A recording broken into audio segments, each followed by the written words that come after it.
no mundo, para ele é prazeroso, para ele é tudo o que enche o seu ego. E nesta noite nós iremos testemunhar a obra a qual Deus fez nesse camarada aqui, esse irmão em Cristo, presbítero Valdo Souza, que é o apresentador deste programa.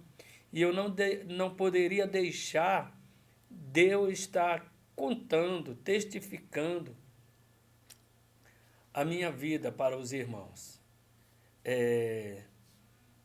Eu me sinto alegre, feliz em poder estar aqui, em poder...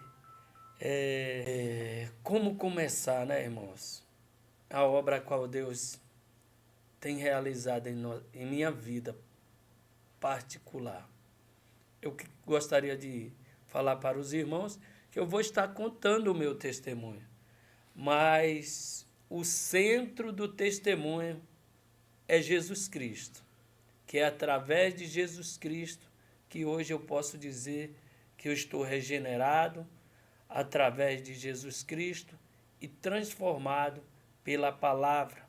A palavra a qual o escritor aos Hebreus, no capítulo 12, versículo 4, vai dizer, ou melhor dizendo, a palavra que em Hebreus 4:12 diz, ela é viva e eficaz, mais penetrante do que uma espada de 2 gumes, porque ela tem o poder de penetrar nos ossos, juntas e médulas, e ela é capaz de discernir tudo o que vem do nosso coração e os nossos pensamentos.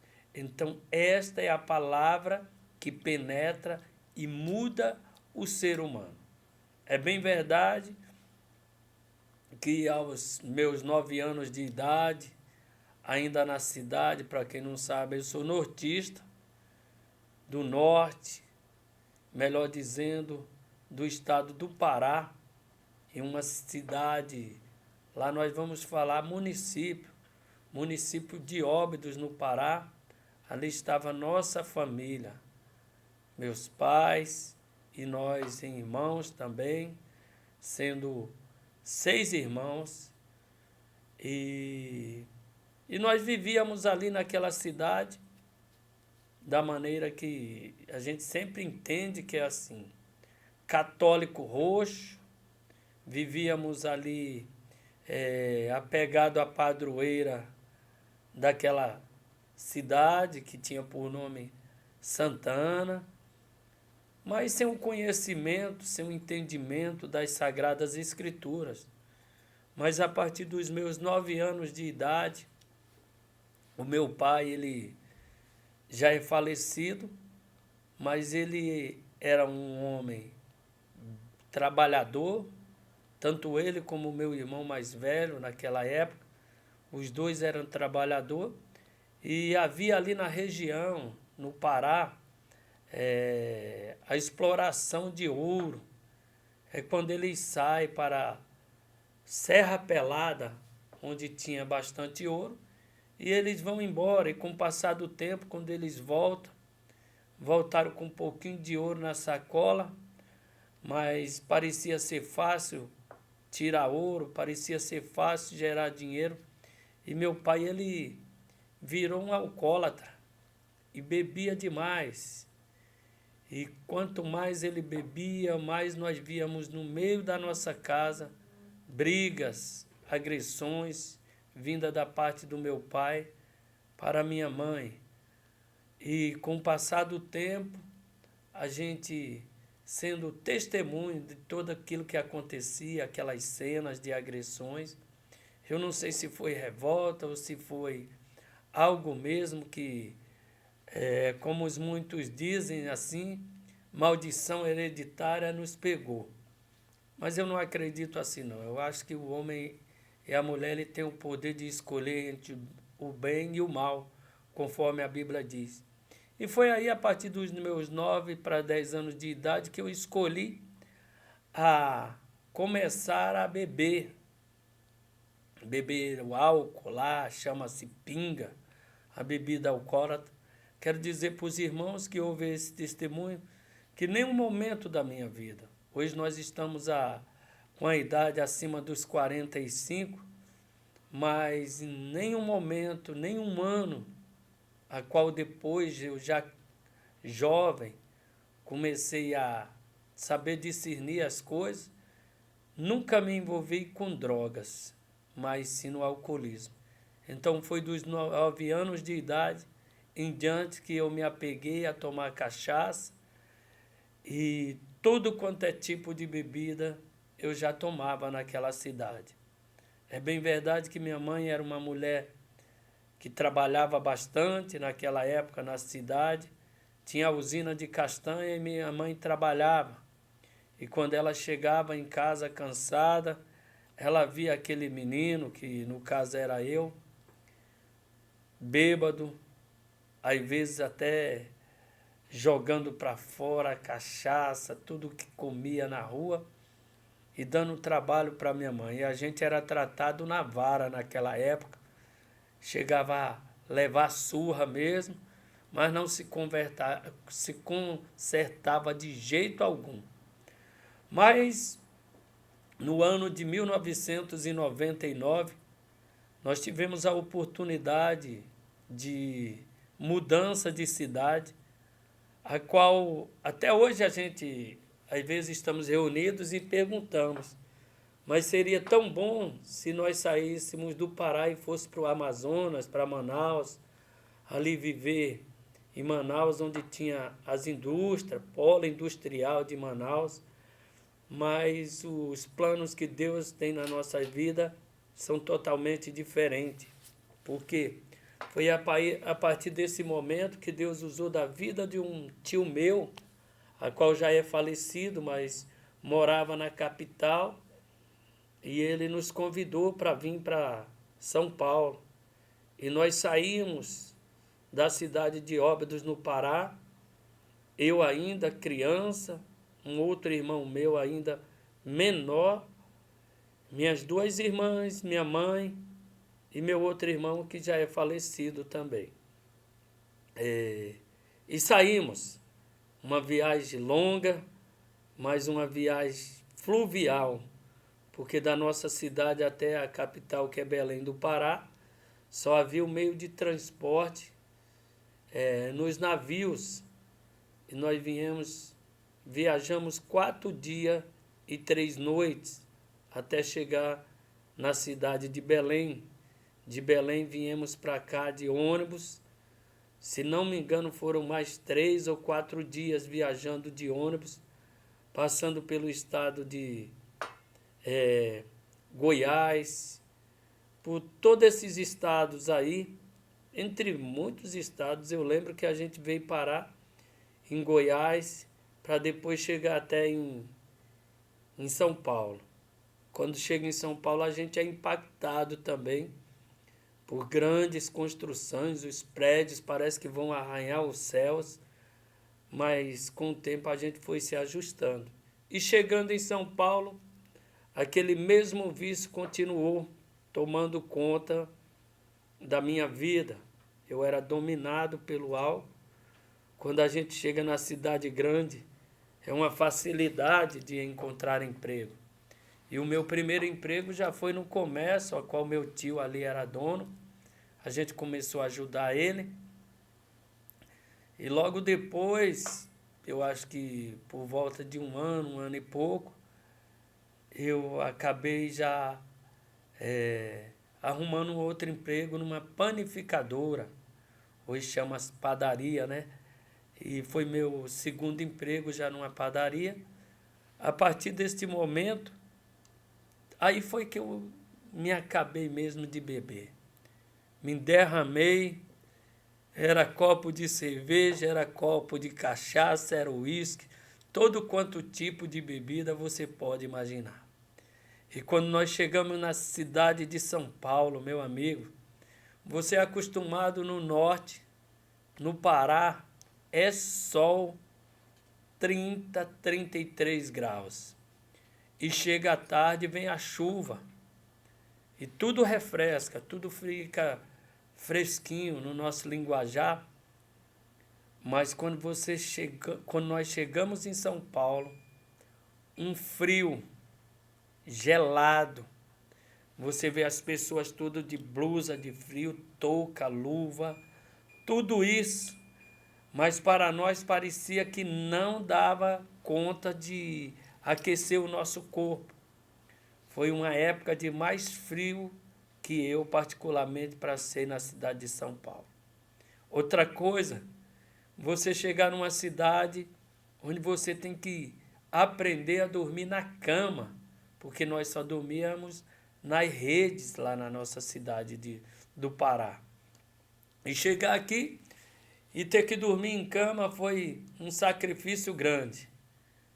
E com o passar do tempo, a gente foi se acostumando, adaptando à cidade, a violência na cidade. Nós morávamos na zona leste de São Paulo e era uma época que era difícil, muito roubo.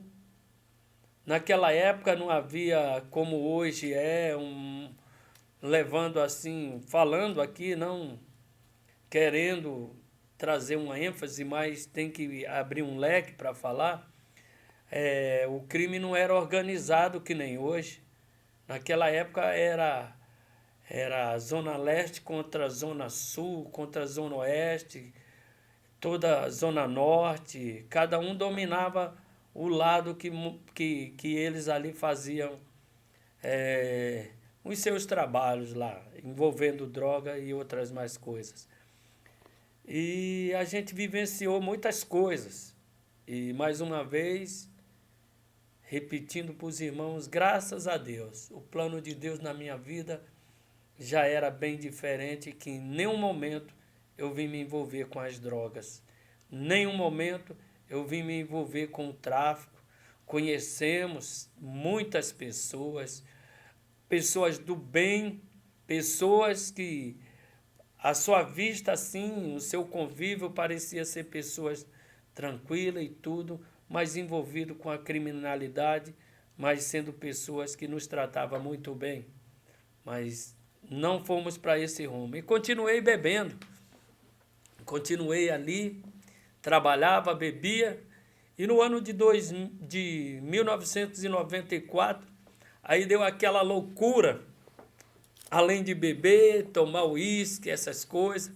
Era uma época que o rock, nós morávamos bem na divisa de Santo André, no Grande ABC, e naquela época o grupo Sepultura, Iron Maiden, Guns N' Roses, todos esses grupos Metallica, os grupos da pesada mesmo no rock, fazia muito sucesso. E foi quando eu fui, segui alguns amigos e a gente já se envolveu no rock pesado, meu Deus do céu. Eu lembro hoje, porque de vez em quando vem a lembrança do que nós vivenciamos hoje e como era a nossa vida no passado. O apóstolo Paulo vai escrever na sua segunda carta aos Coríntios, no capítulo 5, versículo 17. Assim, se alguém está em Cristo, nova criatura é. As coisas velhas se passaram e eis que tudo se fez novo. É passado, mas hoje eu tenho que testemunhar que Deus ele me viu, como da mesma maneira eu te digo que Deus ele te vê, independente da situação que você esteja neste momento, seja no álcool, seja nas drogas, seja na prostituição, seja na criminalidade e etc. Deus ele está te vendo e ele tem um tempo a qual no momento certo ele irá entrar com uma transformação na sua vida. Foi dessa maneira na minha vida. Esse período que eu vivi nesse embalo do rock pesado, era noites que nós dobrávamos sem dormir, noite mais noite, e no outro dia ia trabalhar. E no ano de 1995, quando eu saí da minha cidade, eu tinha um projeto, um desejo, um sonho. A gente queria, porque queria lutar para ser um jogador de futebol. Porém, com este tempo, nós vivenciando tudo, tivemos a oportunidade de conhecer clubes ali na região, entre São Paulo e o Grande ABC, Santo André, São Caetano do Sul, Mauá, São Bernardo do Campo. E eu ainda estava na idade de 17 para 18 anos, quase estourando a idade, mas ainda foi nos dada oportunidade. Foi quando eu ingressei para jogar futsal daquela época, que era na General Motors, ali na Avenida Goiás, em São Caetano do Sul. E começamos ali a fazer o trabalho, juntamente naquela época, eu lembro até hoje, era o professor Paulão, que dirigia a equipe da General Motors. Tinha jogadores daquela época que se destacaram também. Uns foram para o Japão, outros foram para Portugal. Portugal era como a Itália em 2000 e pouco, era o celeiro de jogadores de futebol de salão, e Portugal também. E foi quando eu comecei a jogar futsal, mas a cachaça não deixou eu seguir no futsal.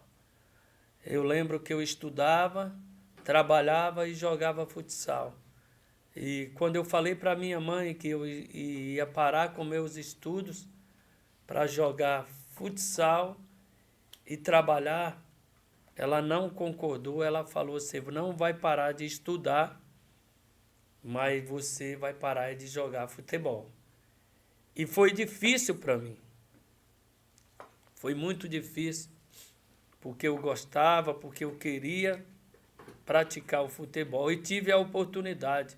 Era um grande time, General Motors. Aquela época também, naquela mesma Avenida Goiás, tinha a Alcan, que era uma potência também do futsal. E eu parei, abandonei, larguei tudo, acabei largando o futsal e acabei parando de estudar. Abandonei os estudos. Só trabalhava e bebia cachaça e chegava em casa daquele jeito. Imagine você.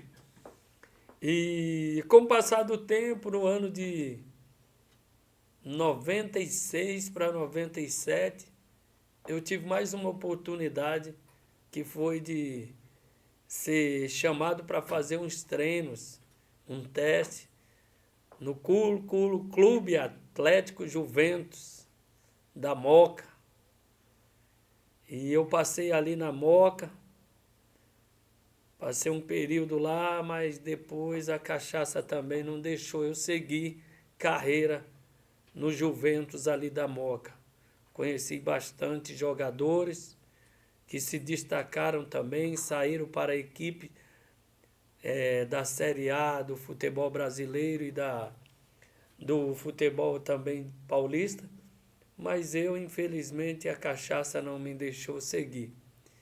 Foi então que, no ano de 97, eu já havia me casado e já era pai de uma menina, e ainda trabalhava em padaria e tomava cachaça, bastante cachaça.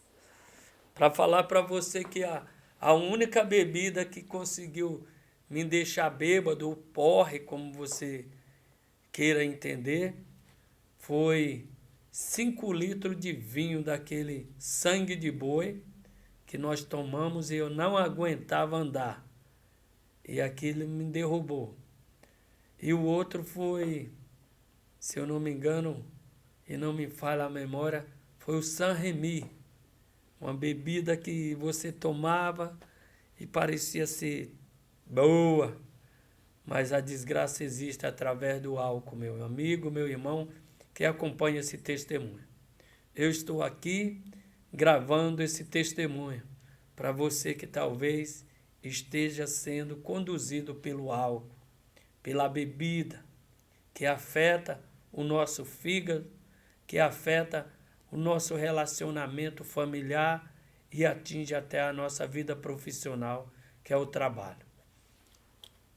Em 97 nasce a minha filha, e no ano de 99, já estou encurtando aqui o testemunho, no ano de 99 eu consigo já uma moradia para mim, Nós estávamos ali na zona leste de São Paulo, situado ali no Parque Santa Madalena, e eu consegui ali construir uma casa já na região de São Mateus, já no extremo da zona leste, e foi quando nós mudamos para ali. E Deus começou a trabalhar através da minha filha.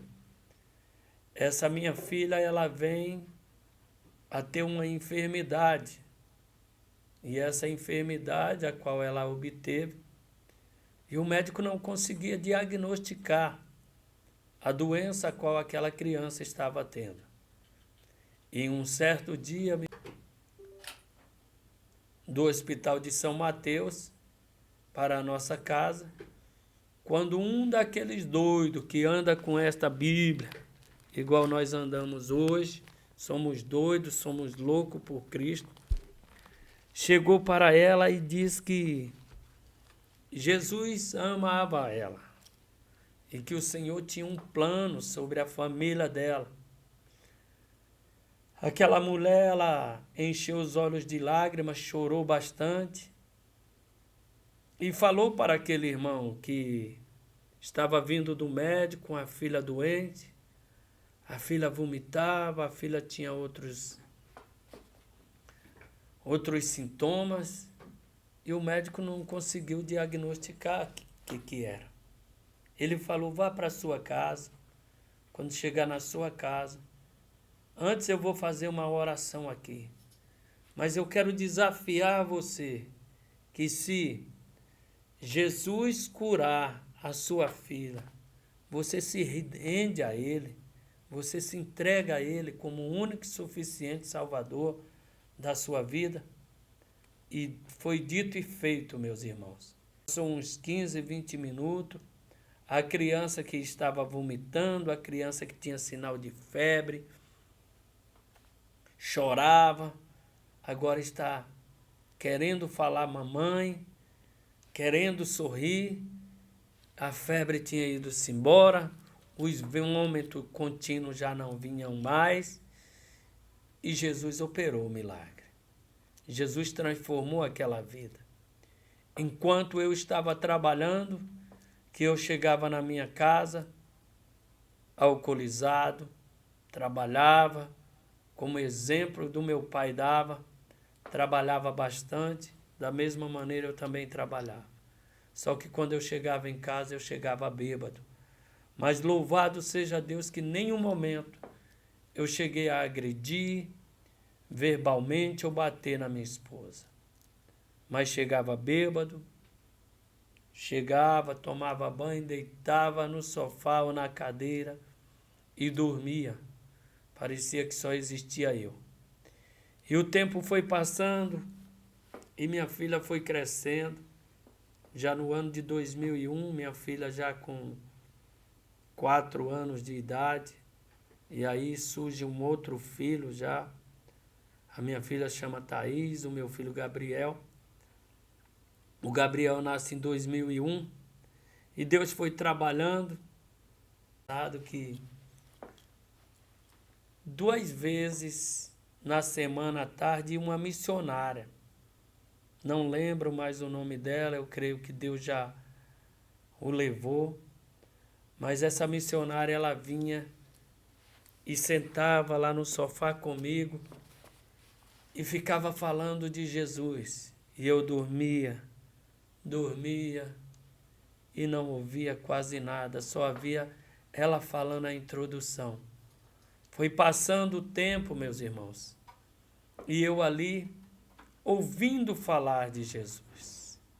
Talvez você já ouviu alguém falar de Jesus, talvez você já ouviu alguém falar do Deus que por mim e por você, Ele, conforme João 3,16 diz, porque Deus amou o mundo de uma tal maneira que deu o seu Filho unigênito para que todo aquele que nele crê não pereça, mas tenha a vida eterna. Assim aconteceu na minha vida, acontecerá na sua também. Eu comecei a crer, eu comecei a acreditar em Jesus, o Filho de Deus. aquele que outra hora veio a este mundo e carregou sobre si, igual o profeta Isaías vai dizer, ele levou sobre si todas as nossas dores, nossas enfermidades e os nossos pecados ele levou sobre si, para nos dar esta oportunidade que ele tem nos concedido, de hoje podermos dizer: eu sou uma nova criatura, eu vivo o evangelho de Jesus Cristo, igual Paulo diz, porque ele é poder de salvação para todo aquele que nele crê. Romanos 1,16. E Deus foi trabalhando na minha vida. Aquele moço que aos domingos, após o trabalho, saía para jogar futebol nos campos da Zona Leste e chegava em casa bêbado depois do futebol, era roda de samba, era bebida, e quem fumava maconha fumava, quem cheirava cheirava e quem bebia bebia, e o inimigo se alegrando, porque quando chegava em casa parecia que não havia família, e eu já era pai de 2 filhos. Mas até que no ano de 2002, Deus trabalhou de uma maneira no meu coração, com a espada de 2 gumes, que é a sua palavra. Um dia eu fui até a igreja. Chegando à igreja à noite, era o que a minha filha sempre pedia: papai, vamos na igreja um dia. E eu insistia em não querer ir. Mas no dia que eu decidi ir à igreja, Deus falou na boca de um homem que subiu ao altar do Senhor para pregar a sua palavra. Ali Deus trabalhou de uma maneira reveladora na boca daquele homem, através da palavra, que eu senti aquilo transformando, penetrando o meu coração. Foi quando o preletor daquela noite fez o apelo dizendo: quem quer aceitar Jesus? Não, ele disse, eu lembro até hoje, quem quer se entregar àquele que já te aceitou, que é Jesus Cristo. Eu só me lembro que eu já estava lá de frente ao púlpito, com as 2 mãos levantadas e chorava feito criança. A partir daquele momento veio a libertação de Deus na minha vida. Mas ao mesmo tempo veio a vergonha de ser um novo convertido, de carregar o livro preto, que é a palavra de Deus, a Bíblia Sagrada. Eu voltei para casa alegre, sorridente, feliz, parecia que eu havia sido batizado com o Espírito Santo, mas naquele momento eu tinha recebido o selo do Espírito Santo de Deus, uma proteção a qual vinha direto do trono do Senhor. Foi a partir do ano de 2002, glória, eu passei pelo processo de ir à igreja, visitar as escolas bíblicas dominical, estudar, passar pelo discipulado para me batizar. Eu lembro até hoje o ministério do Madureira, na Zona Leste de São Paulo, presidida pelo nosso amigo, creio que até hoje está lá, já deve ser ancião, pastor Deiró de Andrade e a pastora Suzy. E nós estávamos já combinando de eu descer as águas batismais. Mas a primeira vez eu desisti de descer as águas. Eu resisti e não fui. E após o batismo me veio uma tristeza tão grande, que eu fiquei sabendo os testemunhos que os irmãos davam. Aquilo partiu o meu coração e eu digo: eu quero me batizar, eu estou decidido a me batizar. Mas, irmãos, olha que prova. Eu já havia me libertado do álcool, ainda jogava futebol, trabalhava, mas era futebol de várzea. Foi quando eu decidi a voltar a estudar novamente, e eu volto a estudar, cuidar da minha família e ir para a igreja. Foi, porém, irmãos, que neste momento eu havia já decidido me batizar.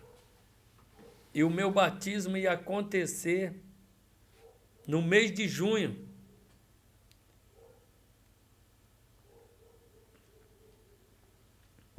Junho de 2022. Olha que o inimigo ele tem estratégia para querer frear a gente. Estava sendo o ano de Copa do Mundo. Este ano dessa Copa do Mundo vai ser decidida a final entre Brasil e Alemanha. E estava marcado o meu batismo para aquele dia. 9 horas da manhã era a final. Brasil e Alemanha. E 9 horas da manhã era o meu batismo. Deus me colocou à prova. E eu prestes a desistir pela segunda vez. Mas algo queimava no meu coração e dizendo: eu te escolhi, eu te chamei. E desce as águas para simbolizar que sobre as águas ali iria ficar tudo o que não presta. É assim o batismo. E as coisas ficarem para trás e eu fui. Louvado seja Deus, engrandecido é o nome do Senhor Jesus. Foi a partir daquele momento que eu desci as águas. Subi como uma nova criatura na presença de Deus transformado. E o meu sonho a partir dali começa a ser. Eu sou do tempo que eu ouvia muitos cantores, pregadores daquela época, desde Elias Silvas, desde Voz da Verdade, desde os pregadores daquela época, entre eles pastor Gilmar Santos, Falcão, homem renomado. E eu me identifiquei, eu digo, eu quero ser um cantor para Jesus. E sonhava em ser cantor. E a partir dali eu já era um membro do corpo de Cristo. E nós começamos ali a ser participante de tudo o que ali realizava. Todos os cultos nos lares, os evangelismos, os cultos ao ar livre, estava ali, como se diz até hoje, louvado seja Deus, o primeiro amor ainda existe. Nós ainda temos no nosso coração de fazer culto nos lares, de visitar a família, de ir em praça, trazer pessoas através da palavra, através do panfleto, evangelizando. Isso ainda queima no nosso, principalmente no meu coração. Mas Jesus é o centro dessa regeneração na minha vida. Foi quando a partir deste momento aí, nós fomos desenvolvendo e Deus foi chamando nós para ser anunciador, proclamador da palavra de Deus. Hoje eu me sinto privilegiado em Deus ter nos colocado e nos trazido para a cidade de Hortolândia, depois de 6 anos de convertido na cidade de São Paulo. No ano de 2008, o Senhor nos trouxe à cidade de Hortolândia, a qual nós estamos até o dia de hoje, para a honra e glória do Senhor, morando aqui, fazendo a obra de Deus. Mas sou grato a Deus ainda e sou a cada dia, eu fico lisonjeado pelos projetos que Deus tem nos colocado nesta cidade. Hoje eu sou membro e coopero na igreja os remanescentes da última geração, na direção e presidida pelo nosso pastor Benedito Damasceno e pastora Meg Damasceno. Estamos ali como presbítero, auxiliando na obra de Deus nessa cidade. Mas temos em nossas mãos, em particular, o que nós gostamos de fazer, que é o projeto da Vigília dos Vasos Escolhidos, a qual o Senhor nos deu este projeto. O projeto está andando a cada dia mais e mais, e se não me falha a memória, nós já estamos adentrando no 5º ano da Vigília dos Vasos Escolhidos, a qual realizamos aqui nesta cidade, uma cidade que emana leite e mel, uma cidade abençoadora, uma cidade riquíssima, uma cidade que a cada dia tem se destacado no estado de São Paulo.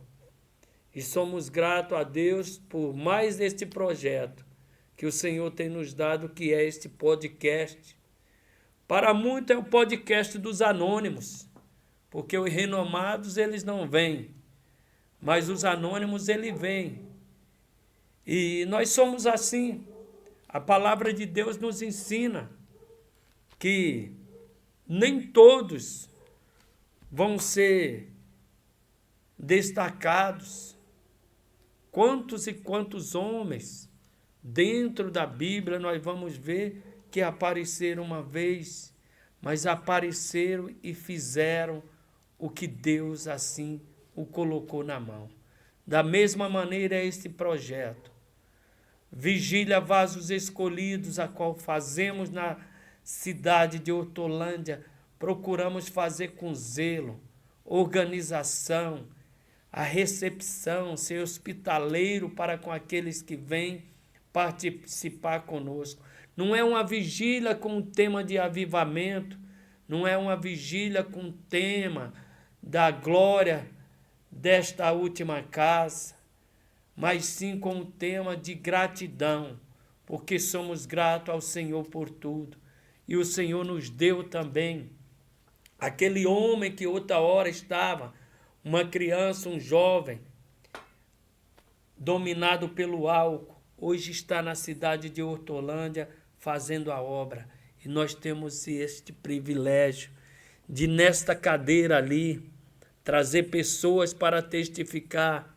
E eu estar sentado aqui, dando testemunho para vocês que nos ouvem, que participam conosco. E nós temos este projeto, podcast ou testemunho. Vidas e mais vidas vão ser transformadas através do testemunho. Aqui vão vir pessoas que outra hora estavam no crime, mas Deus tinha um plano e eles vão vir testemunhar que Deus transformou a vida.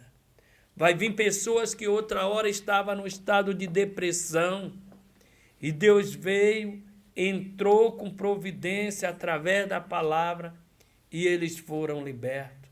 Vão vir pessoas testemunhar que outra hora estavam desenganados pelos médicos com câncer. Mas o Deus que nós servimos, ele veio, apresentou e curou o câncer. É para poucos esse privilégio. Mas vocês vão ver assentado aqui essa pessoa testemunhando. Vamos ver pessoas que outra hora estavam envolvidas, igual o testemunho passado, do nosso amigo pastor Rubens, que estava envolvido no crime, levou tiro, mas Deus libertou do crime, sarou a ferida dos tiros e trouxe, levantou como pastor. Vai ser impactante o que Deus vai fazer. Eu estou aqui mais uma vez, presbítero Valdo Souza, e esse é um pouco do testemunho de transformação que Deus, através de Jesus Cristo, fez na minha vida. Convido você novamente para acessar a nossa página no canal do YouTube, Vigília Vasos Escolhidos. Participe conosco, siga-nos também nas redes sociais, Instagram e no Facebook. Nós estamos divulgando a obra de Deus na cidade de Hortolândia. Quero agradecer você que está participando conosco através deste podcast. Que Deus em Cristo o abençoe. Visite o seu lar e tenha certeza, igual a palavra de Deus diz, que há o tempo determinado para todas as coisas. E o tempo está chegando na sua vida. Você que está no álcool, você que está nas drogas, creia que Deus ele é poderoso para te libertar, porque o Senhor me libertou e hoje eu estou aqui testificando da palavra de Deus. Estamos terminando o nosso podcast. Um abraço a todos vocês e que Deus em Cristo o abençoe. Em nome de Jesus. Amém.